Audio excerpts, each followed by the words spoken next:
Assalamualaikum warahmatullahi wabarakatuh. Perkenalkan, nama saya Tia Ristiani dengan NIM 64190542, kelas 644B25, Prodi Manajemen, Fakultas Ekonomi dan Bisnis.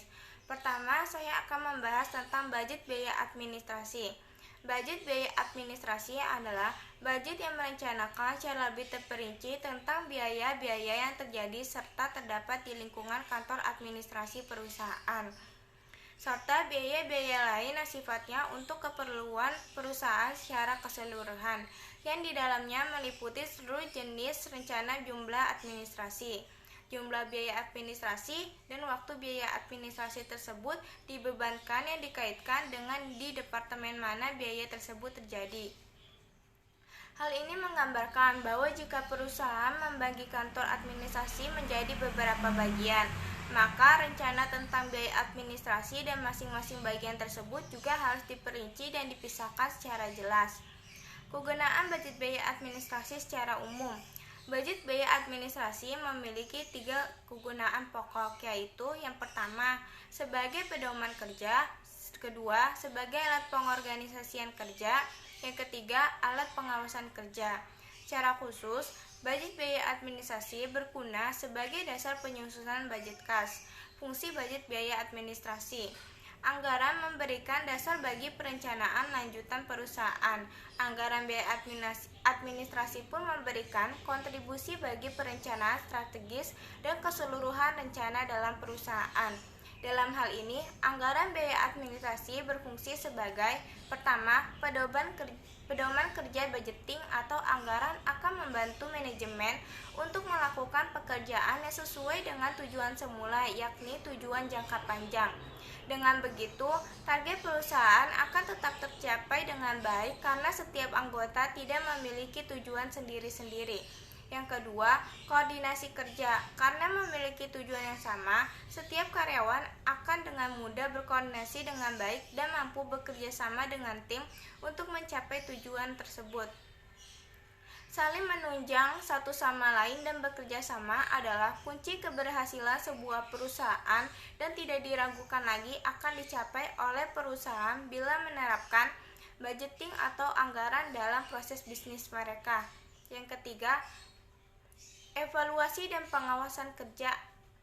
Anggaran mampu membatasi dan memberikan pengarahan terhadap setiap elemen dalam perusahaan agar terus berjalan sesuai dengan tujuan. Hal ini juga sekaligus membantu untuk mengevaluasi setiap elemen tersebut.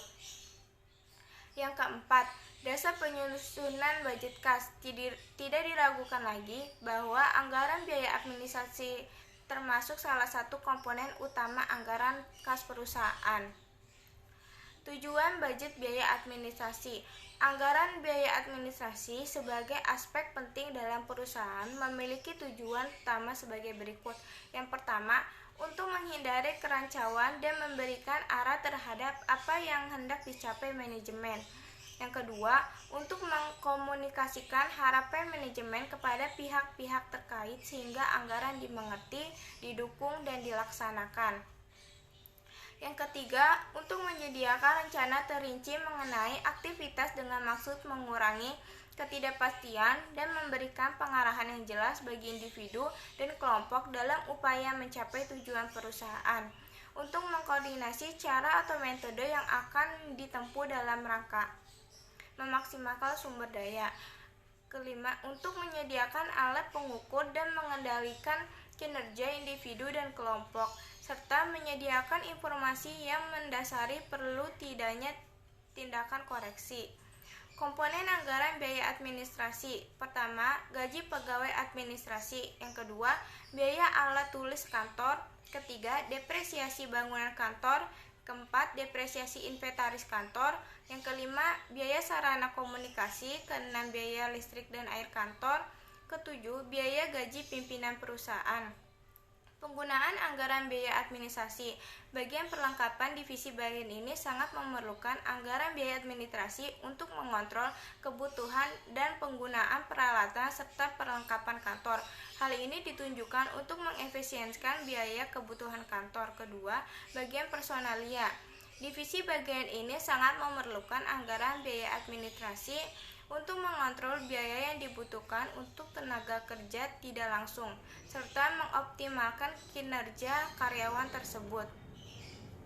Yang ketiga, bagian rumah tangga. Divisi bagian ini sangat memerlukan anggaran biaya administrasi untuk mengontrol kebutuhan dan penggunaan peralatan serta perlengkapan perawatan bangunan kantor. Hal ini ditunjukkan untuk mengefisienkan biaya kebutuhan kantor. Yang keempat, bagian keuangan divisi. Bagian ini sangat memerlukan anggaran biaya administrasi untuk penyusunan anggaran kas, serta membuat laporan anggaran belanja perusahaan dan laporan keuangan lainnya. Data dan informasi yang diperlukan untuk menyusun budget biaya administrasi. Yang pertama, rencana penjualan yang tertuang dalam budget penjualan, khususnya tentang kuantitas dari masing-masing jenis barang yang akan dijual dari waktu ke waktu yang akan datang. Hal ini disebabkan karena kegiatan penjualan termasuk salah satu kegiatan dicatat oleh dan diadministrasikan oleh bagian administrasi perusahaan.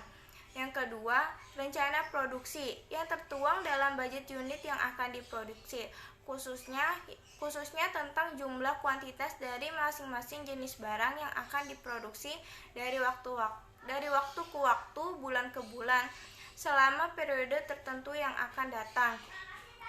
Yang ketiga, berbagai standar yang telah ditetapkan perusahaan.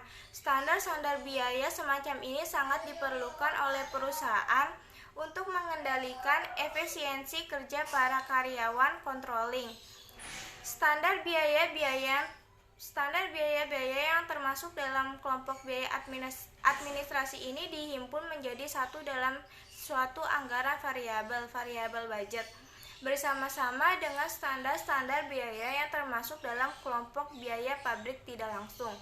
Yang keempat, sistem pembayaran upah yang dipakai perusahaan, khususnya upah yang dibayarkan oleh perusahaan kepada karyawan di bagian administrasi umum. Yang kelima, metode depresiasi yang dipakai perusahaan, khususnya depresiasi terhadap aktiva tetap pada bagian administrasi umum.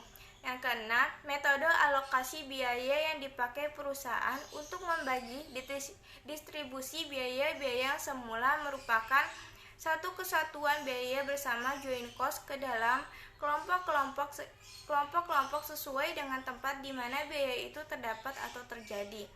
Bentuk budget biaya administrasi sebagaimana halnya dengan budget-budget yang lain. Maka budget biaya administrasi tidak ada standar yang harus dipergunakan oleh perusahaan, tetapi harus cukup sistematik dan terperinci. Selanjutnya saya akan menjelaskan tentang budget biaya penjualan. Budget biaya penjualan adalah budget yang merencanakan secara lebih terperinci mengenai biaya-biaya yang terjadi serta terdapat di dalam lingkungan serta bagian penjualan, serta biaya-biaya lain yang berhubungan dengan kegiatan penjualan, yang di dalamnya meliputi tentang biaya rencana penjualan dan waktu biaya penjualan tersebut terjadi dan dibebankan. Anggaran biaya penjualan merupakan anggaran yang merencanakan secara rinci biaya-biaya penjualan yang akan dikeluarkan pada satu periode. Biaya penjualan distribusi adalah semua biaya yang dikeluarkan dalam rangka menyampaikan barang kepada konsumen. Dari pengertian tersebut dapat diketahui jika perusahaan membagi bagian penjualan menjadi beberapa bagian departemen, maka rencana tentang biaya penjualan dari masing-masing bagian tersebut juga harus dirinci dan dipisahkan secara jelas. Beberapa bagian departemen yang biasa digunakan perusahaan antara lain: pertama, bagian promosi; kedua, bagian transaksi; ketiga, bagian ekspedisi; keempat, bagian purnajiwa; kelima, bagian pengembangan dan penelitian pasar. Pendekatan penentuan anggaran biaya penjualan untuk menentukan berapa besarnya anggaran biaya penjualan pada suatu periode yang dapat digunakan beberapa pendekatan. Yang pertama, persentase tertentu dari penjualan. Dalam pendekatan ini, besarnya biaya penjualan ditentukan berdasarkan persentase tertentu dari total penjualan. Penentu besarnya persentase tersebut sangat tergantung pada keputusan manajemen, kas yang tersedia, dan biaya penjualan pada periode sebelumnya. Yang kedua, jumlah tertentu untuk setiap unit penjualan. Dalam pendekatan ini, setiap produk dibebani sejumlah tertentu yang jumlahnya tidak sama untuk produk yang berbeda. Yang ketiga, berdasarkan keuntungan periode sebelumnya. Besarnya anggaran biaya penjualan periode tergantung pada keuntungan yang diperoleh pada periode sebelumnya. Yang keempat, berdasarkan return on investment ROI. ROI adalah suatu tingkatan pengembalian investasi, yakni seberapa besar keuntungan yang diperoleh dari penanaman investasi. Bila ROI periode sebelumnya lebih besar, maka biaya penjualan yang dianggarkan relatif besar. Yang kelima, berdasarkan tingkat persaingan. Bila persaingan usaha dirasa relatif ketat, maka biaya penjualan pada periode akan dianggarkan lebih besar. Kegunaan budget biaya penjualan secara umum. Budget biaya penjualan memiliki 3 kegunaan pokok, yaitu sebagai pedoman kerja, sebagai alat pengorganisasian kerja, dan alat pengawasan kerja. Sedangkan secara khusus, budget biaya pemasaran berguna sebagai dasar untuk menyusun budget kas, karena sebagian dari biaya pemasaran memerlukan pembayaran atau pengeluaran kas. Data dan informasi untuk menyusun budget biaya pemasaran. Yang pertama, rencana penjualan yang tertuang dalam budget penjualan. Yang kedua, berbagai standar biaya yang termasuk dalam kelompok biaya pemasaran yang telah ditetapkan perusahaan. Yang ketiga, sistem pembayaran upah atau gaji yang dipakai perusahaan. Yang keempat, metode depresiasi yang dipakai perusahaan, khususnya depresiasi terhadap aktiva tetap yang ada di dalam lingkungan perusahaan. Yang kelima, metode alokasi biaya yang dipakai perusahaan. Bentuk budget biaya penjualan sebagaimana halnya dengan budget-budget yang lain. Maka, budget biaya penjualan tidak ada standar yang harus dipergunakan oleh perusahaan. Sekian dari saya. Wassalamualaikum warahmatullahi wabarakatuh.